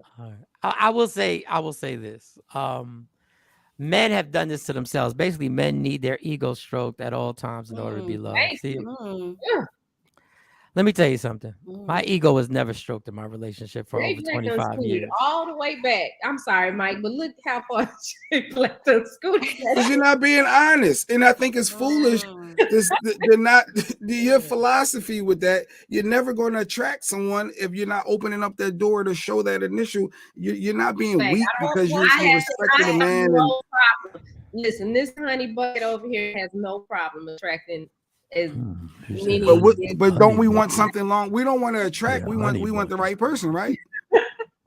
Listen, but you said I'm not attracting. I attract. No, I know. No, not saying that part. Like, of course, but if you want that right husband, you can attract a bunch of people. But if you're not being open-minded for that right person and letting your guard down a little, you're not being weak. You're still gonna be a strong black woman doing what you got to do. But you don't want to. You got to prove to me before I give you any type of respect. Saying, J Black, but you're forgetting Shawnee has had experiences. So sometimes we all have. Changed the direction. What that past ain't got nothing to do with the future. Listen, what that man did ain't got nothing to do with me. In a black and white world, absolutely. I get what you're saying, J Black. But Shawnee has had, just like everybody else has had experiences, and those experiences fuel how you look at the future and things. Is that fair? The same way is that fair to me being a new person? And men, and that's triggering her potential soulmate. Well, you know what? My potential soulmate, soulmate knows how to step to me. But all these weak jokers, the little, impersonators that just want to think they, come up here and hang out, chill for a minute. That's their problem. That ain't my problem. The man, and it's sad, Mike. There's a lot of females that think like that. Knows how to approach me, and he know how to handle me. And it ain't sad that females think like Shawnee. Yeah, I'm sure there's a lot. I'm sure there's a lot that think exactly what she's saying. No, you got to earn my respect. Whatever. I'll just be single then. What? I mean, so when I meet you, I'm just supposed to be like, okay, like just off the cuff, I met you. So I'm supposed to give you all these privileges just day one. No, you're not. Thank you. Go ahead, Mike. You're not supposed to give that all day one. I'm saying I think this is when you're in a relationship and you've already passed that stage where you've gotten to know each other and y'all have made a commitment with each other. And now the respect factor comes in on both sides. Now, my problem, that whole comment, men need their ego stroked. No, we don't, because we don't get our ego stroked. The shit we do gets taken for granted every day. Mm-hmm. Basically, men need their ego stroked. No, we honestly don't, because the stuff that we do is a checklist. You're supposed to do that. You're supposed to do that. You're supposed to do that, and you're supposed to do this. Every man's ego. We're not looking to be stroked. We're looking to be respected for what we do, the same way women want to be respected for what they do. That's all it is. And being overly flirtatious with other dudes. And I'm not saying y'all two do this. I'm talking to the audience. Being overly flirtatious. If I'm like, dog, chill. Like, we just not gonna sit around and you hugging up on people and, so familiar and with you everybody. acting like you not with me. Like, I'm not doing that to you either. But a lot of these dudes allow that shit to happen, which is why when I watch a show like Reasonable Doubt, it irks my nerves, because this is what you don't want a young man to be abusive, but you don't want a young man to be a punk. You're either going to lead your household or you're not. So it's kind of like that respect thing. I'll tell you, like, being a man is not cool no more. It's not the trendy thing. I don't think if you're in a relationship with someone, no, you shouldn't be hugged all up on anybody. So that part that she's talking about, because to me, that's like the childish part. That's grown people not out there doing that. Yeah. But respect, if we're in a committed relationship, then you're gonna be respected. You're gonna be respected by me, and everybody else that's associated with me is going to respect you. Ain't gonna be no problem. Ain't nobody gonna disrespect nobody. And Corey Holcomb says some crazy stuff.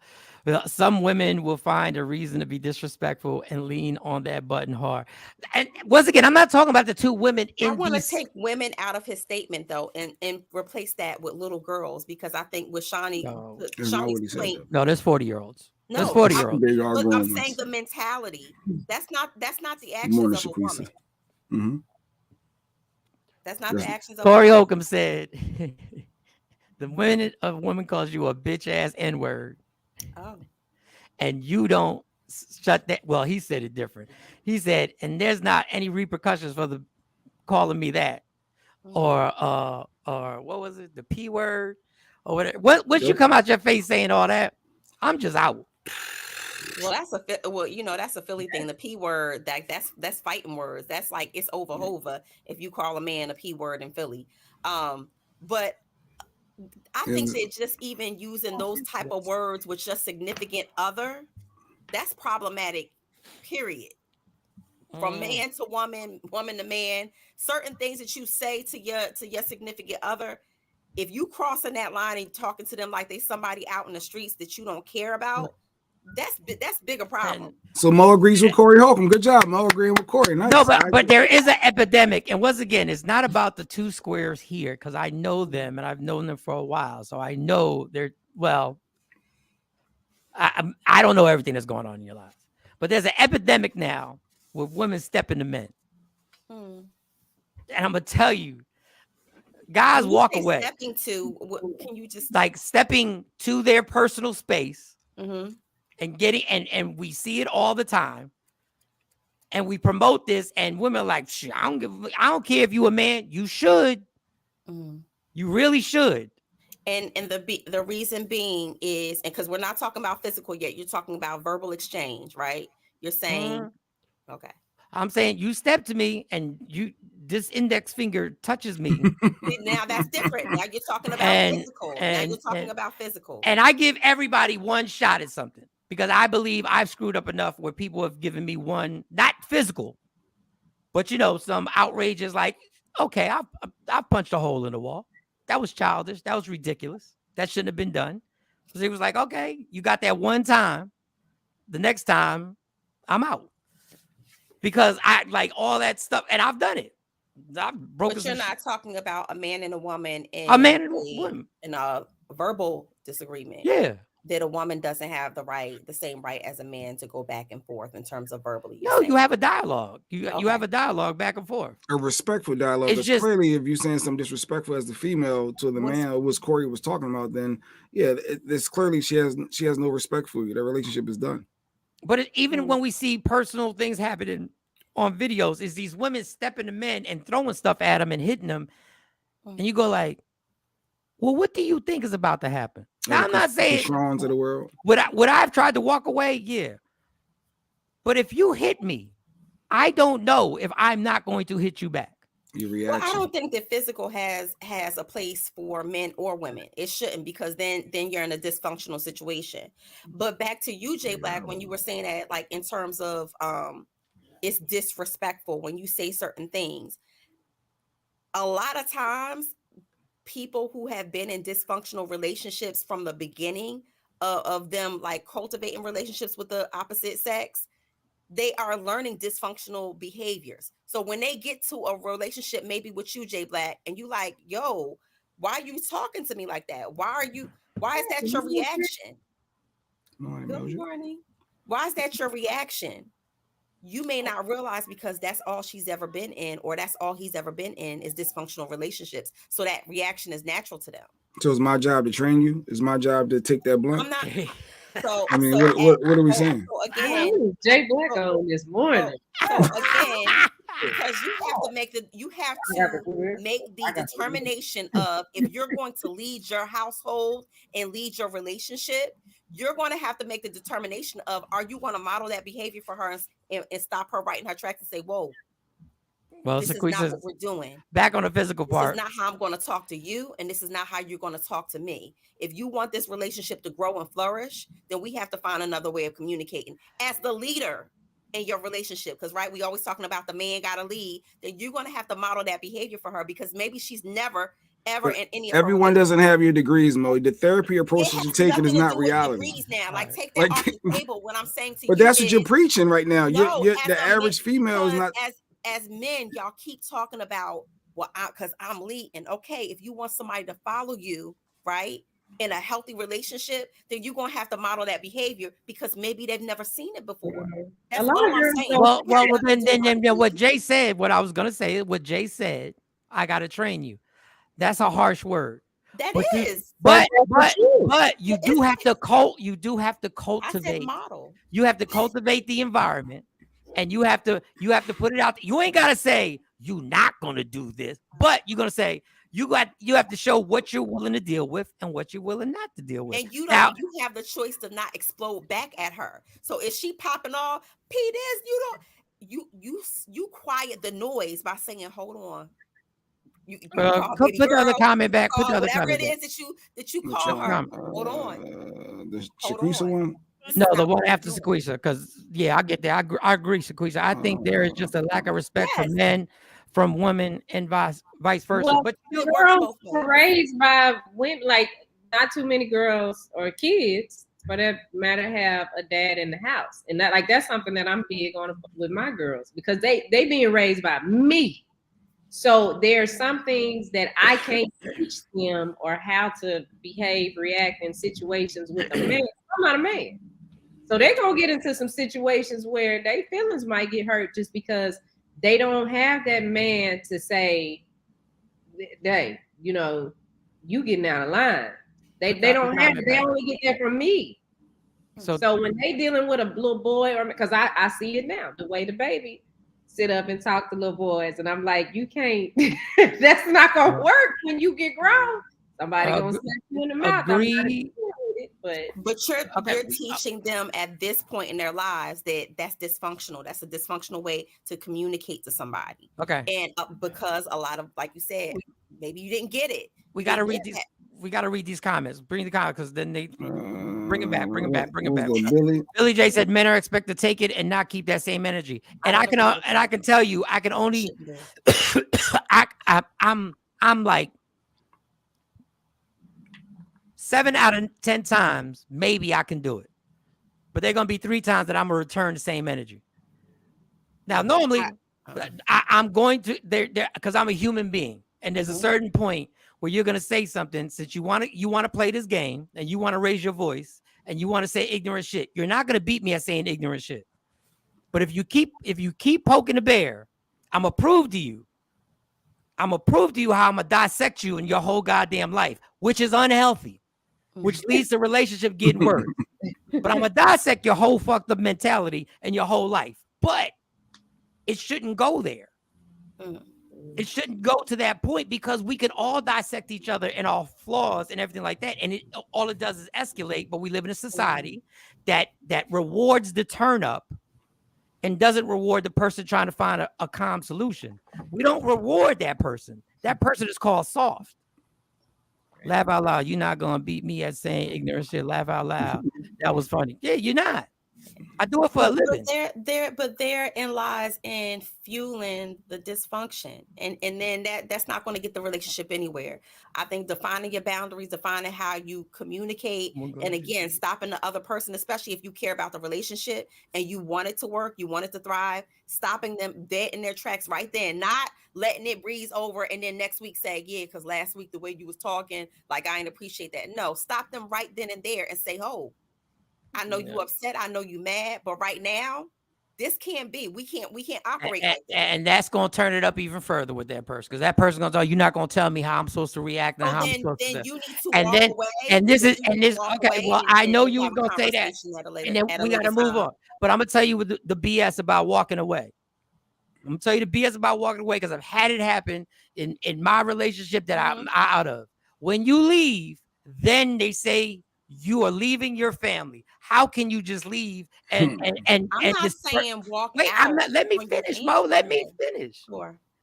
Then you're considered that person. When you leave the house and you say this relationship ain't working, then you're the dude that left. Then the person, this is what happens. Then the kids in that family, in your family, your children, are look to you like, why do you always leave? Why do you always leave? So you can't win for losing.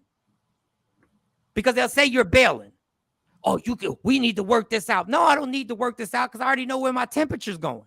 Mike, when you get disrespected, you will have times that you snap. I cursed out a patient last week. You human. After I go off, I just say, God ain't done with me yet. And keep it going. All right.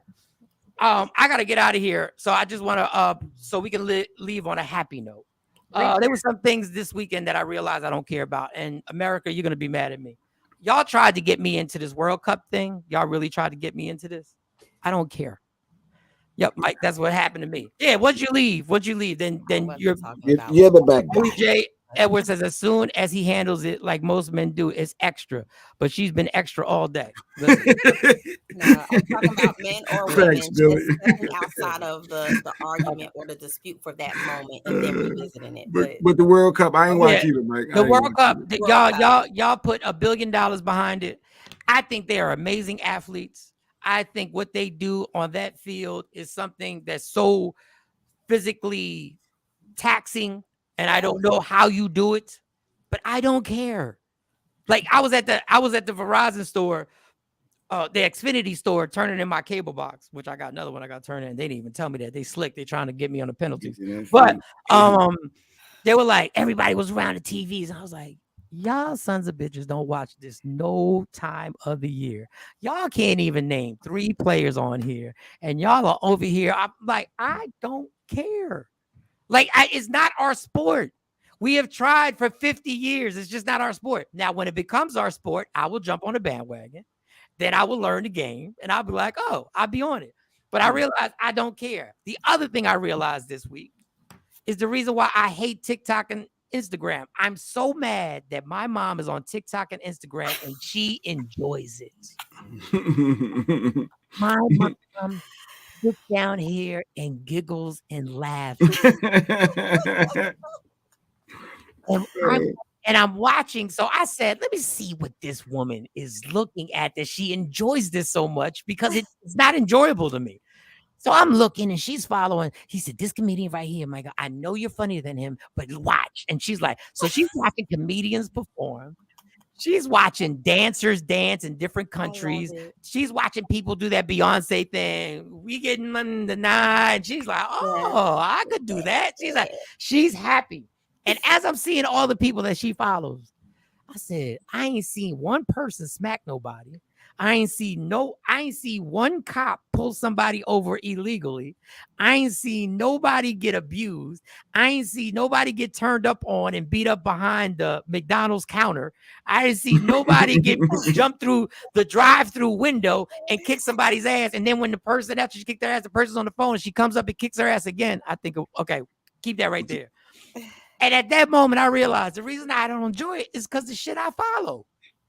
It's me. Yeah, it's your trends. It's so whatever your trends I follow this. This is what I follow. My mom follows happiness. My mom follows prayerful people. My mom loves Steve Harvey and his inspirational talks. My mom loves all that. The Joe Osteens and this is what I follow. I follow drama, racism, sexism, violence, conspiracy theories, and other violent situations that go. That's what I follow. That's why. And I forgot. Like and I also follow people that have much more money than me and more technically successful than me. So I'm hating every time I see y'all flaunting and y'all got a brick of money, and I'm mad as hell that a 19-year-old got a brick of money because of his streams on a song that I ain't never heard before. That's your trends. That was my fault. Oh God, your algorithm, as they say. So I literally, I'm trying to. I went back and tried, because some of these people I'm following, I never followed. I never followed these people. They just throw them on there. You might have liked something from someone else or a friend of someone. Yeah, and now I'm stuck. So I started going there. It's too much. It's too much. It's like I'm really, when I get off of Instagram and TikTok especially now, I'm in a bad mood. Every time I get off it, mad or angry? Mad and angry. I'm like, no, this world is horrible. It's training your brain. It's training my brain that this world is horrible. Content does that. I want to thank my mom for educating me, but when I tell you, I've never seen a person set up a meal before she starts scrolling. I've never seen it. Like, she gets her drink, and I know she's about to get to scrolling because she has the whole thing locked down. Lady Q says, this is a Q comment brought to you by WokeUpInspired.com. It's been studies done on how we take in affects us. Yes. I stopped following a lot of trash and my mood improved so much. I literally I've really tapped out of hip hop. Like, I've tapped out. Like, I just, like, it's rarely that I listen to any new music anymore because it's not feeding me what I want. I don't need this. I don't need this in being fed to me. I just don't. Now, I'm 51, so God bless. You 24, 25, you still think that's popping? You're right. It is popping. It was popping when I was 24 and 25.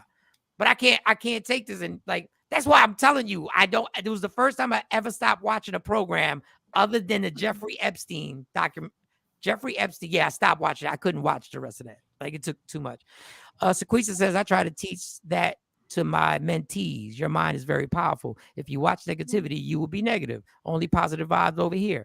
Speaking of positive vibes, the shirt in the back. Oh, let's highlight wokeupinspired.com. This one. This is and every Actually, time you know we what? I got it. Well, that's the one in the back. That's the one you highlight. And bring that one up. And we always, before we leave, we always play this game. Was this directed at Jay Black, or was this inspired by Jay Black? And for those who don't know, Lady Q and Jay Black have been married for like gang of years. I don't even know. Let's just say, disclaimer, I'm not for the weak. All right, ladies. Mo, is this directed at Jay Black, or was this inspired by Jay Black? I say both. Shawnee, is this inspired by Jay Black or directed at Jay Black? I say directed at Jay Black. And I think it's a compliment because she's not for the weak, which is saying Jay Black ain't weak. Bam. I take that one. I like how you redirected Just that into a subliminals. positive. Yes. Let me read this before I got my Woke Up Inspired shirts on. Oh yeah, Mo did order something. Mo, I have a picture of you, me, and Jay Black doing a show at the Man Music Center. You had a Sixer jersey dress on. I'm nervous. You look so like you look young now, but you look like a kid. Like you weren't even supposed to be hanging with us. Like you weren't even supposed to be hanging with us. You had wristbands on and everything.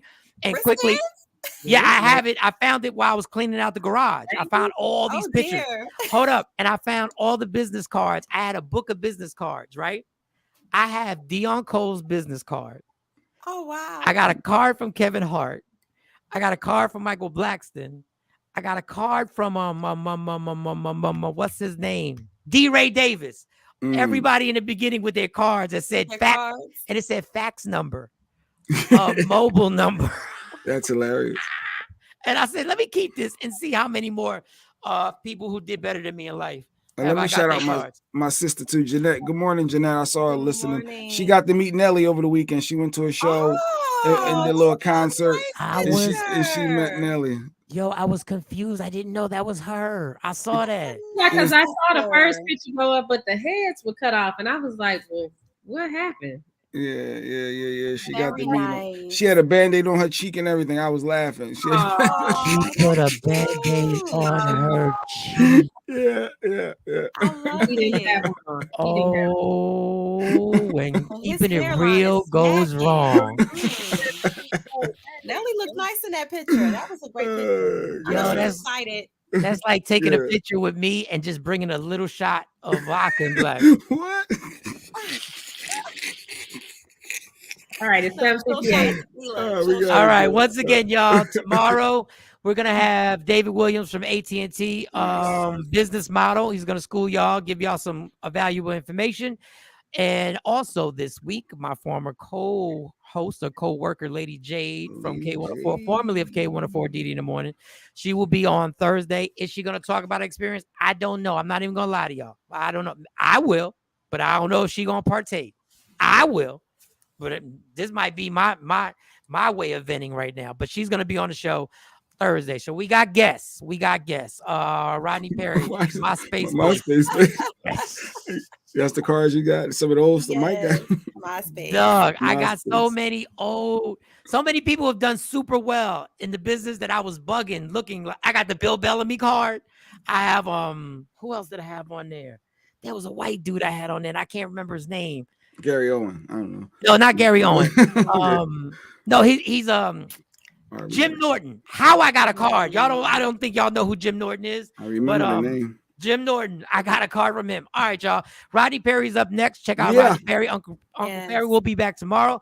Love me for who I am, not who you want me to be, because I can never be that and understand there's only one thing in life that's guaranteed. It will end. So enjoy every minute, every second.